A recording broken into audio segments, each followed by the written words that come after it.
Étudier la Bible, un podcast hebdomadaire pour approfondir la Bible, parole de Dieu. Bonjour à tous, j'ai le plaisir de vous retrouver pour cette étude suivie dans le livre des Juges, et tout particulièrement dans le chapitre 10. On avait vu les deux juges, Tola et Jaïr, petits juges entre guillemets. Et bien à la mort de ces deux personnages, donc les Israélites vont retourner vers les dieux étrangers des peuples qui les entourent, les peuples de Canaan. Alors l'Éternel va les livrer une nouvelle fois à leurs ennemis. On va lire donc chapitre 10, le reste des versets, donc le verset 6 à 18. Les Israélites firent encore ce qui déplaît à l'Éternel. Ils servirent les Baals et les Astartés, les dieux de la Syrie, de Sidon, de Moab, des Ammonites et des Philistins. Ils abandonnèrent l'Éternel et ne le servirent plus. La colère de l'Éternel s'enflamma contre Israël, et il les vendit aux Philistins et aux Ammonites. Ils opprimèrent et écrasèrent les Israélites cette année-là, et ils opprimèrent pendant 18 ans tous les Israélites qui étaient installés de l'autre côté du Jourdain, dans le pays des Amoréens, en Galade. Les Ammonites passèrent le Jourdain pour combattre aussi contre Juda, contre Benjamin et contre la communauté d'Éphraïm. Israël fut dans une grande détresse. Les Israélites crièrent à l'Éternel en disant « Nous avons péché contre toi, car nous avons abandonné notre Dieu et nous avons servi les Baals. » L'Éternel dit aux Israélites « Ne vous ai-je pas délivré des Égyptiens, des Amoréens, des Ammonites, des Philistins ?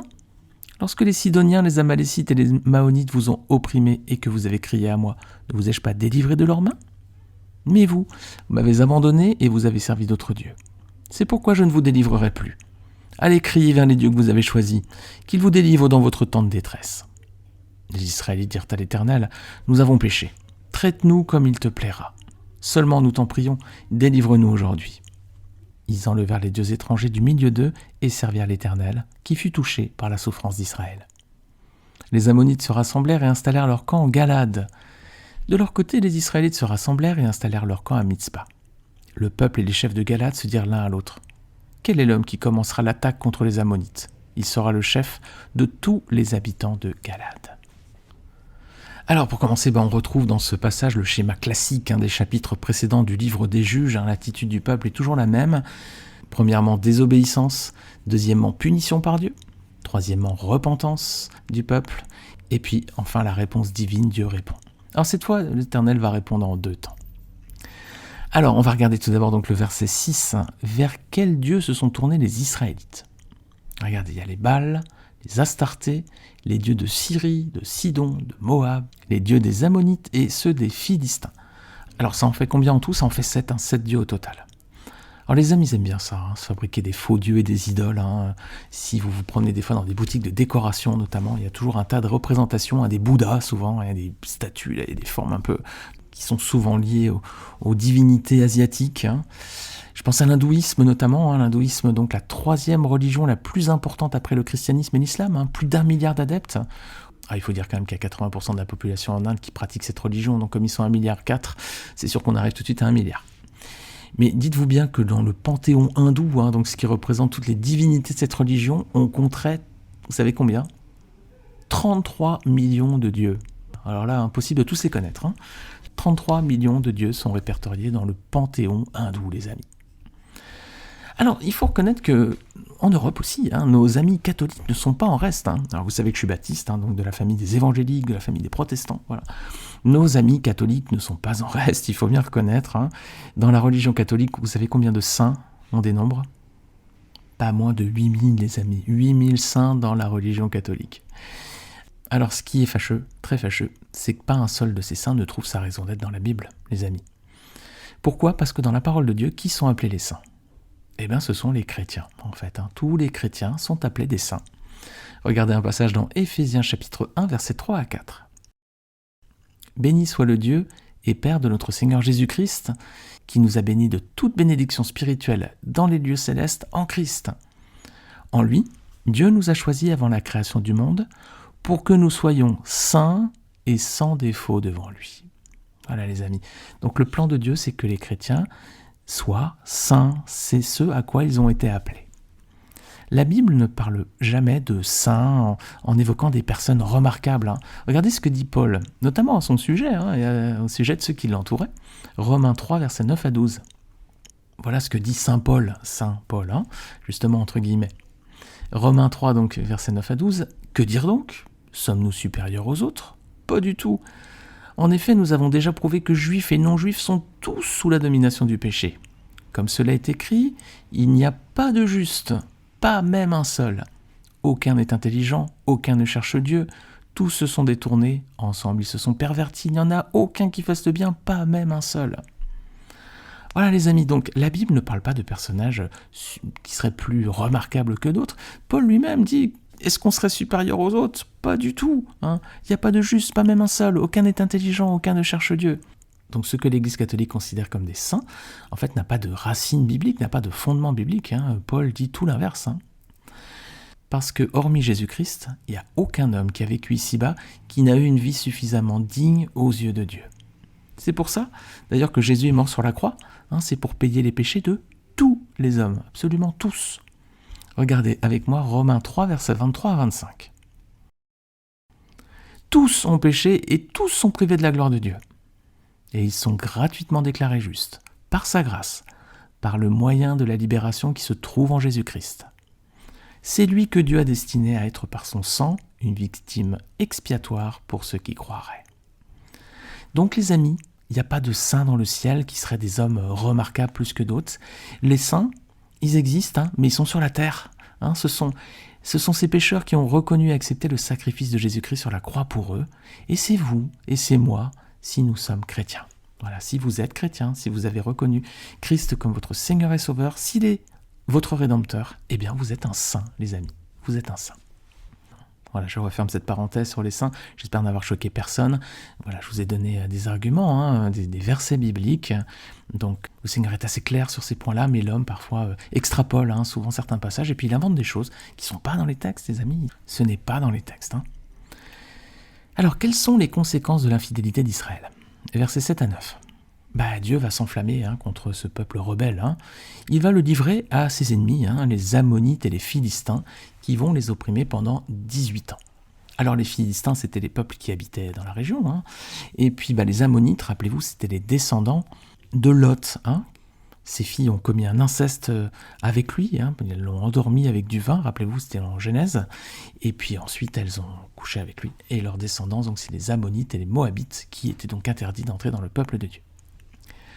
Alors, verset 9, dans quel état d'esprit se trouvent les Israélites maintenant que Dieu les livre à ses ennemis? Ils sont, on lit, dans une grande détresse. Alors, quelle va être leur réaction? Verset 10, regardez bien. Ils crient à l'Éternel et ils reconnaissent leur faute. Alors ça, les amis, est-ce que c'est une bonne attitude? Oui, 1000 fois oui. On ne peut pas être pardonné si on ne confesse pas d'abord nos péchés à Dieu. C'est d'abord la première étape. Regardez avec moi. 1 Jean chapitre 1, versets 8 et 9. Si nous disons que nous n'avons pas de péché, nous nous trompons nous-mêmes et la vérité n'est pas en nous.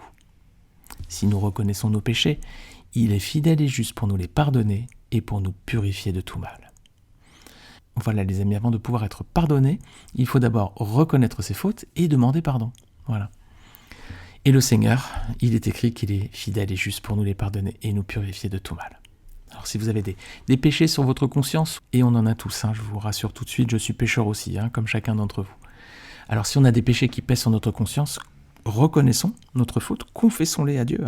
Si nous reconnaissons nos péchés, il est fidèle et juste pour nous les pardonner donc, et pour nous purifier de tout mal. Alors versets 11 à 14 à présent, quelle est la réponse de Dieu? Il leur adresse une fin de non-recevoir, il les envoie appeler à leur secours les dieux qu'ils ont choisi de servir finalement. Mais il leur rappelle aussi qu'il les a délivrés précédemment contre plusieurs peuples. Regardez lesquels. Versets 11 à 14, on voit les Égyptiens, les Amoréens, les Ammonites, les Philistins, les Sidoniens, les Amalécites, les Maonites. Alors ça fait combien de délivrances que leur a déjà accordé le Seigneur? 7 délivrances. Et rappelez-vous, combien de dieux étrangers Israël avait décidé de servir? 7 divinités. Vous voyez la proportion, Israël s'est tourné vers 7 dieux étrangers, et l'Éternel lui les avait déjà délivrés 7 fois. Voilà. La réponse du peuple, elle n'est pas belle, vraiment. Ils ont déjà été délivrés, et pour chaque délivrance de l'Éternel, ils ont quasiment été servir le Dieu du peuple en face. On voit dans quel état déplorable était Israël, donc à l'époque des juges. Versets 15 à 16, quelle est la réponse du peuple à présent? Est-ce qu'il s'offusque? Sa réponse se fait en 7 étapes. Premièrement, il ne blâme pas le Seigneur, il ne décide pas de lui tourner le dos, Ils reconnaissent leur péché de nouveau, ils se disent qu'ils accepteront le traitement de Dieu, mais ils lui demandent malgré tout de les délivrer. Ils se débarrassent ensuite de leur faux Dieu et ils se mettent à servir l'Éternel. Voilà, 7 étapes, les amis. Alors, pour nous, lorsque le Seigneur nous reprend, les amis, est-ce qu'on s'offusque? Est-ce qu'on se rebelle contre lui? Est-ce qu'on lève le poing vers le ciel? Ou est-ce qu'au contraire, on sait reconnaître notre faute, on accepte son traitement, on abandonne notre péché et on continue à servir Dieu et à l'adorer? Quelle est notre attitude, les amis? Est-ce qu'on est rebelle? Est-ce qu'on s'offusque? Est-ce qu'on se braque? Ou est-ce qu'au contraire, on accepte la punition, le châtiment et le juste traitement de Dieu? Parce que la réponse de Dieu dans notre chapitre 10 des Juges, sa réponse, elle est juste. Dieu les corrige et leur fait subir les conséquences de leur faute, tout simplement. Alors, est-ce que c'est une preuve d'amour, ça? Est-ce qu'on doit être triste lorsque Dieu nous punit? Regardez, 3 passages des Écritures qui témoignent que le Seigneur corrige ceux qu'il aime. Premièrement, Proverbe 3, versets 11 à 12. « Mon fils, ne méprise pas la correction de l'Éternel, et ne t'effraie point de ses châtiments.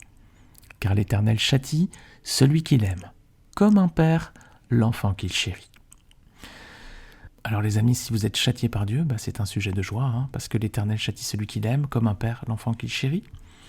Regardez un autre passage, Job 5, verset 17. « Heureux l'homme que Dieu châtie, ne méprise pas la correction du Tout-Puissant. » Voilà, Job insiste. L'homme qui est châtié par Dieu est heureux, les amis.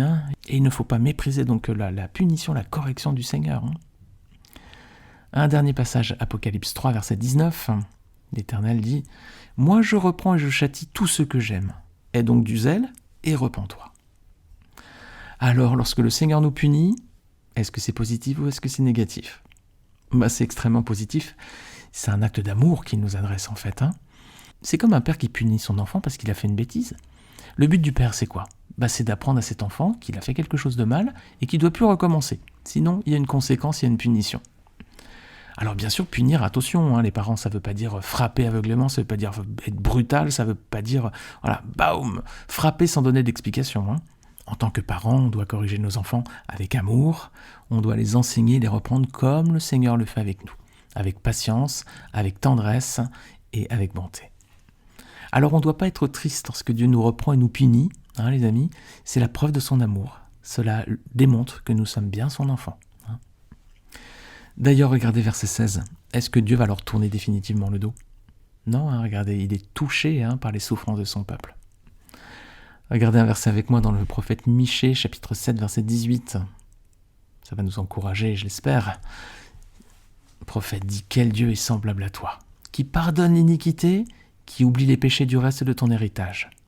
Il ne garde pas sa colère à toujours, car il prend plaisir à la miséricorde. » Alors est-ce qu'on est comme Dieu, les amis? Est-ce qu'on sait pardonner les autres? Est-ce qu'on sait oublier les péchés de ceux qui nous ont offensés peut-être? Est-ce qu'on est sûr de ne pas garder notre colère à toujours, notre rancœur? Et est-ce qu'on prend bien plaisir à la miséricorde, les amis, à pardonner, à tourner la page? Soyons comme Dieu, il nous donne vraiment ici la marche à suivre et ce qu'il attend de nous. Nous devons être à son image pour être saints. Et rappelez-vous, tous les chrétiens sont des saints, même s'ils sont pécheurs. Alors on arrive à la fin du chapitre, versets 17 à 18. Ça y est, oulala les amis, ça sent pas bon, ça sent le combat. Les Ammonites se mettent en place pour affronter Galad. Alors quelle est la réponse du peuple? Est-ce qu'il attend la délivrance de Dieu? Est-ce qu'il attend la délivrance du ciel, du Dieu très haut? Non, il va se chercher un sauveur en la personne d'un homme. Alors est-ce qu'ils ont bien fait? Est-ce que c'est la bonne attitude? Non, pourquoi ne pas se tourner vers Dieu et attendre son secours? Ils savent que le Seigneur fait miséricorde, ils savent que sa colère ne dure pas à toujours, ils savent qu'il pardonne et qu'il châtie ceux qu'il aime. Alors ils préfèrent se tourner vers un autre libérateur, ils vont aller chercher quelqu'un. C'est pas la bonne attitude.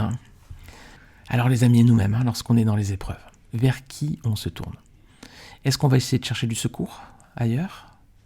Vers un homme qui peut nous sauver? Ou bien est-ce qu'on va se tourner peut-être même sur nous-mêmes finalement? On va essayer de chercher la solution en nous. Ou peut-être on va se tourner vers un faux dieu, une fausse divinité, un Bouddha, quelque chose comme ça. Peut-être un saint, les amis, peut-être un saint. Aïe, aïe, aïe. Peut-être une idole, voilà, une statue, quelque chose. Ouh là là. Peut-être l'horoscope, on va chercher des réponses dans l'horoscope. Aïe. Ou alors, dans les épreuves, est-ce qu'on a bien la sagesse de nous tourner vers Dieu? C'est lui qui est le seul à même de nous délivrer de nos angoisses et de nos détresses. Alors, lorsqu'on est dans les épreuves, dans les soucis, dans les angoisses, dans les difficultés, tournons-nous vers le Seigneur, les amis. Lui seul est fiable, lui seul est le rocher, lui seul est capable de nous délivrer et de venir à notre secours. Amen, amen. Alors malheureusement, c'est pas ce que va faire Israël dans la suite du livre des Juges. Pour les délivrer, les anciens de Galade vont aller chercher un homme qui est nommé Jephthé. Et c'est ce juge que nous allons étudier à partir de la semaine prochaine dans les chapitres suivants. Voilà les amis, pour cette étude cette semaine, j'espère qu'elle vous aura donné envie d'approfondir encore la parole de Dieu, de chercher le Seigneur, peut-être de vous tourner vers lui, de confesser vos péchés, de lui demander pardon. Voilà. On a tous péché, on l'a lu tout à l'heure, et moi le premier encore une fois. Voilà, tournons-nous vers le Seigneur, lui peut nous pardonner nos péchés, et si on le fait, lui est fidèle et juste pour nous pardonner nos fautes. Amen. Alors, c'est peut-être l'occasion, dès maintenant, dès à présent, de le faire. Voilà, ce podcast se termine, c'est peut-être l'occasion pour vous, à présent, de demander à Dieu pardon pour vos fautes, de faire la paix avec lui, et ça passe uniquement, comme on l'a lu, par le sacrifice de Jésus sur la croix. Vous pouvez lire 2 passages dans la Bible, c'est Jean 3,16 et Romains 10, verset 9, qui vont vous conforter dans cette assurance. Les amis, très bonne semaine à tous, que le Seigneur vous bénisse, on se retrouve la semaine prochaine, Dieu voulant, pour une nouvelle étude. Salut à tous!